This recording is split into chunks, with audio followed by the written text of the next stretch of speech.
From Full House at Chittagong to a heaving Eden Park, Mark Chapman feels at home in black. He's played a World 2020, nearly caused a riot in Chittagong and just made a winning Black Caps debut at Westpac Stadium, but Mark Chapman is yet to grace his own home cricket ground. Not as a player, anyway. For the Hong Kong-born, Auckland school batsman, Friday night's Big Tri-Series T20 match against Australia will be the first time the 23-year-old marks his guard on Eden Park's bouncy drop-in pitch. Australians David Warner, Glenn Maxwell, Marcus Stoinis and company have played the more than Chapman. It's my home ground but I've never played there, so it'll be an interesting experience. We play on the No 2, for Auckland Aces, and I've only ever watched games on the main ground. New Zealand cricket expects a big crowd for the Trans-Tasman match and Chapman expects extra nerves playing in front of his parents, sister, aunt, uncle and thousands of others. But it's not his first entry into a cricketing cauldron, putting aside his lively debut against England before a sparse Wellington crowd of 12,300 on Tuesday. Just 4 years ago, Chapman and his Hong Kong teammates were close to requiring helicopter evacuation from a heaving Zahir Ahmed Chowdhury Stadium in Chittagong.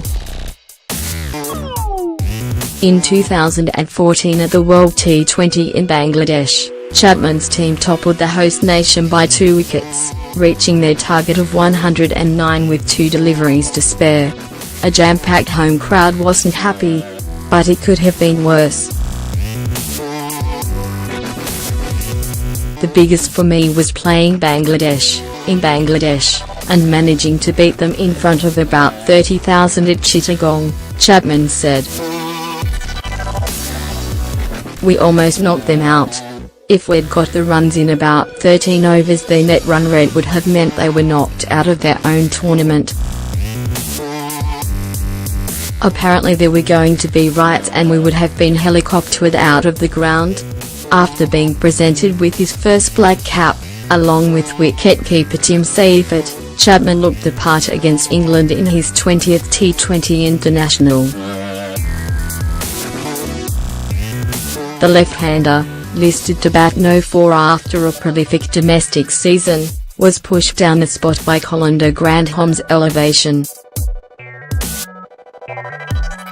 But his Aces teammate holed out first ball to a brilliant Chris Jordan boundary catch, and Chapman joined his skipper Kane Williamson with 6 overs left. I just wanted to get through the first ball and see what it was like. I saw the England fielders creeping in to stop the single and managed to get one away second ball, so I was pretty happy when I got off the mark.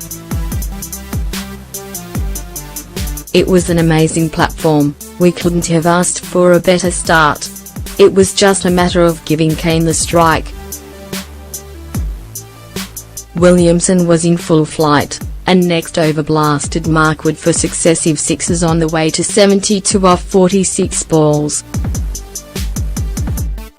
Chapman, with a T20 Super Smash strike rate of 172 this summer, got in on the act, too, by lofting David Willey and Wood into the crowd in a cameo innings of 20 off 13 as New Zealand made 196-5. It was an amazing buzz sitting back and reflecting on what had happened, Chapman said after they closed out a 12-run victory. Now it's Australia who fly to Auckland after 3 straight wins, a spot in next Wednesday's final at Eden Park guaranteed, and the Black Caps their likely opponents. The pitch will be pretty good, reasonably flat and quite bouncy, Chapman said. I can imagine a few will be going through at shoulder height. I'll be preparing for that and looking forward to the challenge that someone like Billy Stanlake brings. Mark Chapman's prolific season for Auckland.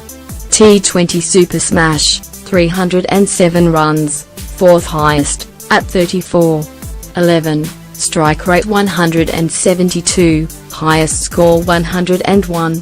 Ford Trophy, 50 over, 433 runs, highest, at 86.60, SR 100, HS 125 no.